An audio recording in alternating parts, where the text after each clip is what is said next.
সংখ্যালঘু জোট কর্তৃক কেন্দ্রীয় শহীদ মিনারে আয়োজিত আজকের এই মহাসমাবেশে উপস্থিত বাংলাদেশের বিভিন্ন প্রান্ত থেকে আগত সাধু সন্তবৃন্দ, সুধী সজ্জন মন্ডলী, সকলকে জানাই সংগ্রামী শুভেচ্ছা অভিনন্দন।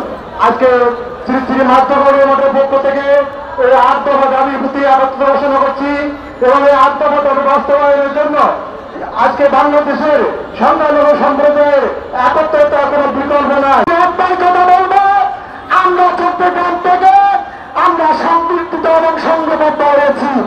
ঠিক সেভাবে সারা বাংলাদেশ এবং বাংলাদেশের মধ্যে প্রত্যেকটি অঞ্চলে বিভাগীয়ভাবে আমরা একত্রতা দেখতে চাই। শুধু একটাই কথা বলবো, আমি 8 দফা আন্দোলনের মধ্যে দুর্গাপূজা অন্তত 2 দিনের ছুটি আমরা চাই চাই চাই। এটা আমাদের দাবি দাবি দাবি। সবাইকে আমাদেরকে বিতাড়িত করে এদেশকে হিন্দু শূন্য করতে চায় সেসব স্বৈরাচারীদের আমি বলতে চাই, হিন্দুরা এদেশ ভুলে গেছে। এই দেশ হিন্দুদের পিতৃভূমি, হিন্দুরা এদেশের আদিবাসী, হিন্দুদের এদেশ মাতৃভূমি। এই মাতৃভূমি এবং পিতৃভূমি ছাড়া কখনো সম্ভব হবে না। সংগ্রামী ভাইরা আমার, আপনারা একটা কথা বিশ্বাস রাখবেন, পরান্তর জাতিকে কেউ কখনো শ্রদ্ধা করে না, পরান্তর জাতিকে কেউ কখনো সম্মান করে না। আপনার সম্মান আপনার আদায় করতে হবে, সংঘবদ্ধভাবে আমরা চলতে হবে। যেসব এলাকায় হিন্দুরা ঝুঁকিপূর্ণ অবস্থায় আছেন তাদেরকে, যেসব এলাকায় হিন্দুরা সংখ্যাগরিষ্ঠ আছেন, ঝুঁকিপূর্ণ এলাকার সংখ্যালঘুদের সংখ্যাগুরু এলাকায় এসে আশ্রয় দেবেন। আপনারা কেউ এদেশ ছাড়বেন না। এই দেশ আমার, এই দেশ তোমার, এই দেশ হিন্দু, মুসলিম, বৌদ্ধ, খ্রিস্টান, এই দেশ সবার। শুধু পালিয়ে যাওয়ার জন্য এই দেশ স্বাধীন হয়নি, বারবার স্বাধীন হয়, বারবার বৈষম্য বিরোধী আন্দোলন হয়, কিন্তু এদেশের হিন্দুদের সাথে বৈষম্য সবসময় চলে যায়। এই বৈষম্যকে আমাদের নাশ করতে হবে। আমাদের বাঙালি ছেলেরা প্রাণ দিয়েছে, রক্ত দিয়েছে বলে তাদের স্মৃতি রক্ষার জন্য এই শহীদ মিনার আমরা রচনা করেছি রাষ্ট্রীয়ভাবে।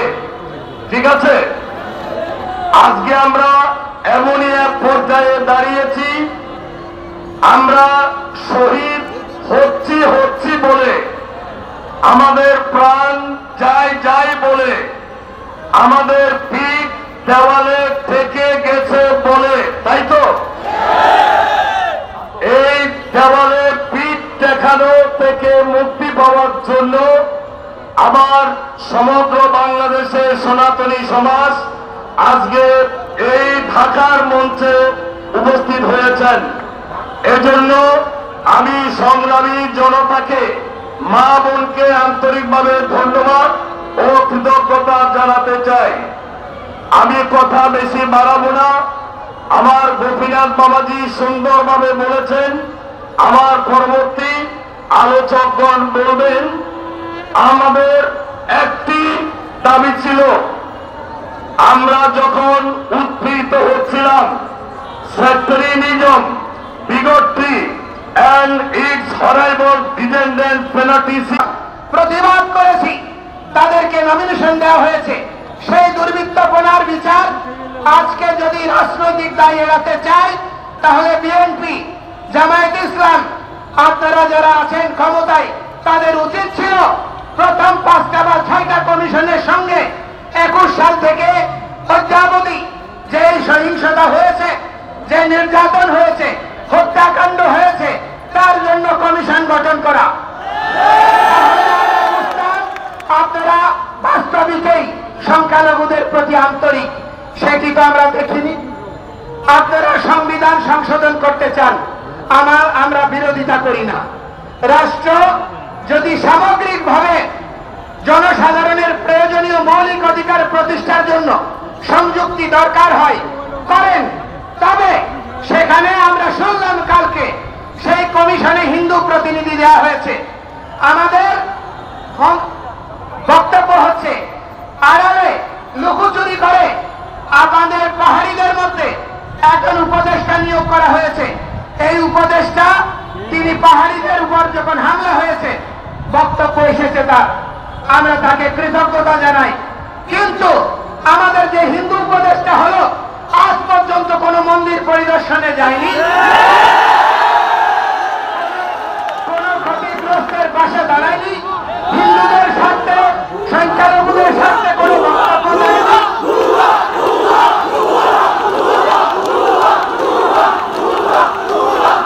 আজ পর্যন্ত তার কোনো দৃশ্যমান পদক্ষেপ আন্দোলনরত কর্মীদের সঙ্গে আলোচনা করতে দেখিনি। তাহলে কাকে আপনি হিন্দু প্রতিনিধি বানিয়েছেন?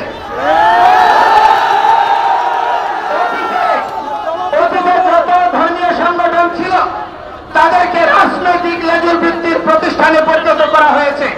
কারণটা কি? যারা ছাত্র ইউনিয়ন করেছে, যারা কমিউনিস্ট করেছে, যাদের ধর্মীয় অনুভূতি নাই, সেই সমস্ত তথাকথিত বুদ্ধিজীবীদেরকে হিন্দুদের নেতা বানানো হয়েছে।